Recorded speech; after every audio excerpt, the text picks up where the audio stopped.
the one, the only, Bencio.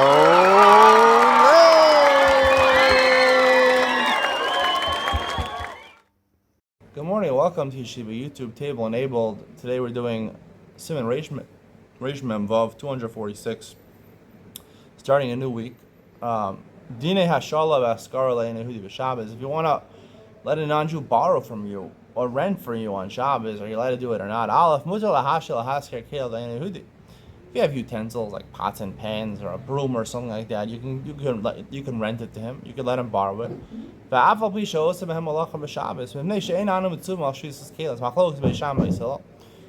Beisil. You're not mitzvah, even though you have to make sure you rest and your family rests and your animals will see you have to rest.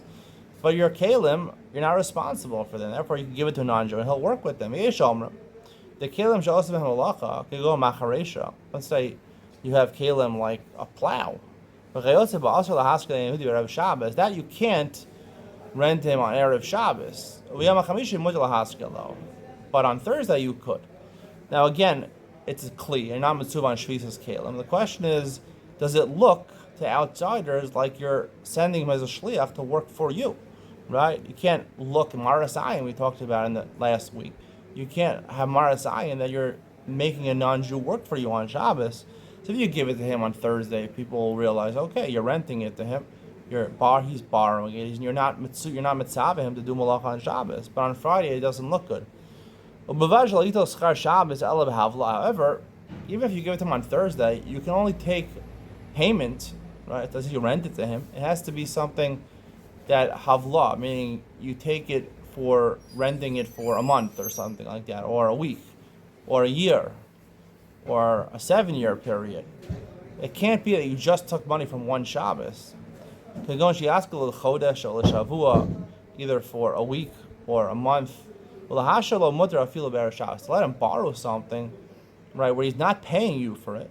So that's even Erev Shabbos, because obviously if you're letting him borrow, you're not getting money for it, right? It doesn't look like you're making him a shliach to do work on Shabbos. The Rama Paskins, like the second svara, that you have to be careful that if you do malacha with those kalim, you can't rent it to him on Erev Shabbos. Erev Shabbos, you could, and when it comes to borrowing, which we allow even on Erev Shabbos, you could do that even though you make like a deal. I'll lend you this, and you lend me something else. We don't say it's like schiros over there, which looks like you're telling him to do it on Shabbos. Marasayan Beis. On Shabbos, for sure, you can't rent him a kli. I feel Erev Shabbos, even on Erev Shabbos, right close to chashecha. Sorry, this is not renting. Lahashel, to let him borrow. You can't even let him borrow it on Shabbos. And even on Shabbos, you can't let him borrow it if it's close to chashecha, right? So close to shkia that he can't take it from your house. Shalamashel kodem chashecha. Right? Unless he's able to bring it back, like Gemara says, to his city, to the walls of his city, then it looks again like you made him a shliach to be motzi. It's utzer without an eruv to carry. So again, to be mitzaveh, maras ayin on a shlichus of Eina Yehudi, Amir La'akom, is also a problem, because it looks like he told him to be motzi. Gimel, aser lahaskir lahashal behem to Eina Yehudi, kadesh yasir bo malacha b'Shabbos. Sha'adam mitzuvah al shilas behemto. And now, when it comes to your animal, it's very different than kalim. So this, you could never, even before Shabbos, 2 days before Shabbos, you can't rent it or let it borrow it, because it doesn't make a difference. The problem is your animal is working on Shabbos. If you sold it to him, it's okay. It's not your animal anymore. And it's a violation del reis if your animal works on Shabbos. You could let him borrow it on Tuesday and stipulate you have to give it back to him before Shabbos. However, to make a deal, okay, you can borrow it and you can have it through Shabbos, just don't work it on Shabbos. He's not trustworthy, and if he does work it on Shabbos, it's your animal, and you're violating Shvisas Behemto.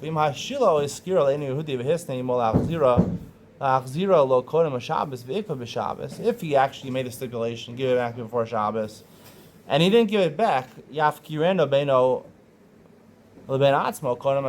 no choice. right? You didn't give it back. So you have to mafkir it. You have to make it ownerless, so you don't violate shis behemto. Oh, Yomar, you could even do that amongst yourself. It's a machlokas in the postgame whether hefker bifnei atzmo, just speaking, I mafkir it in front of nobody, does it work, or do you need one person or three people?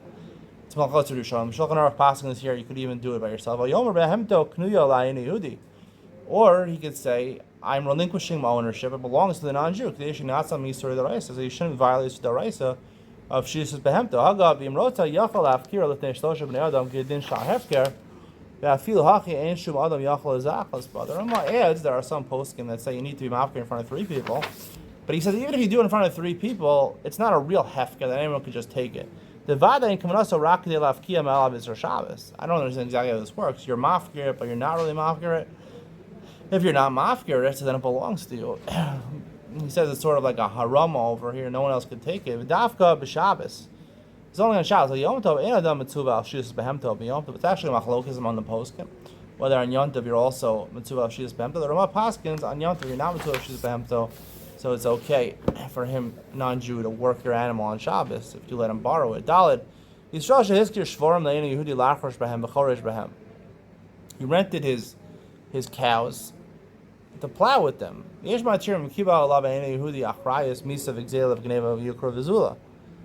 Right? Some say that it's like the non-Jew has ownership. You don't violate shizas behemto if he takes responsibility that if it's stolen, he's going to pay you back. Or if it goes up or down in price, it gets fatter, it goes up in price, it gets skinnier, it goes down in price, he'll pay you the difference because it's sort of in his reshus because he takes responsibility. Some say it's us. He doesn't completely own it. He can't sell it if he wants to. It's called Behemoth Yisrael. So it's machlokas among the poskim, among the Shulchan Aruch. We'll see later on what the halacha is like. Hey, let's say a non-Jew and a Jewish person own an animal together. If you like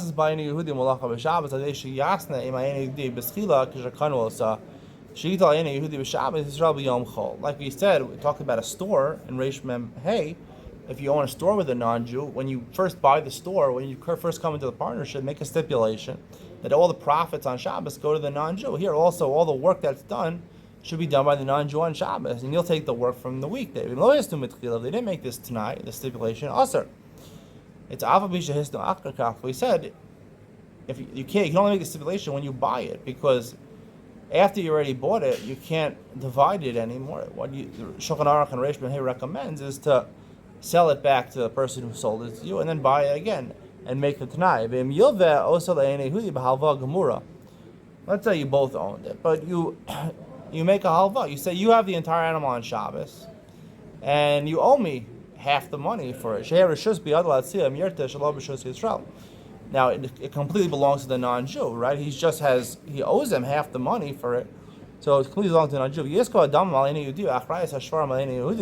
The responsibility is on the non-Jew, and he has to pay back a loan. Mutter. Some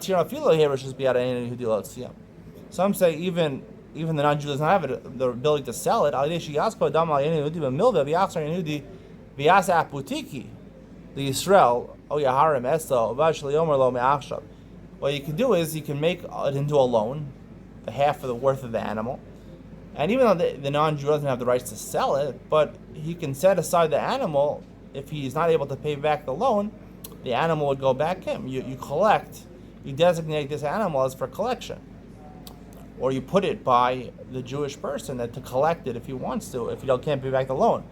You can't say that it takes effect right now, because if it takes effect right now, so then it's already in the reshus of the Yisrael, right? Even if you give a mashkon, if you put it next to him, you say apotiki, this is for your claim. But if you say ma'achshav, right, retroactively, if I can't pay the loan back, then it's yours from now. Then on Shabbos it belonged to him.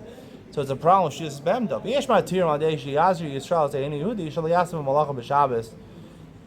Some say you can just tell a non-Jew, don't do malach on Shabbos. If you go ahead and you warn him, you say, if you do malach on Shabbos, then you're responsible. I feel him owns him. Even if something unforeseen happens, lightning strikes, you'll still have to pay for it. You should write these stipulations in the law documents in their courts. The hashta In Balasus Bamalacha b'Shabbos Eina Behemoth Israel. If he wants to do it, it doesn't belong to the Jewish. If you were responsible even for the onsim, right? We talked about in Siman Dalid, we talked about in Sif Dalid, if you just makabel that if it's stolen. Here is one level higher that you're makabel the onsim, right? If something unforeseen happens to it, that for sure is okay. Any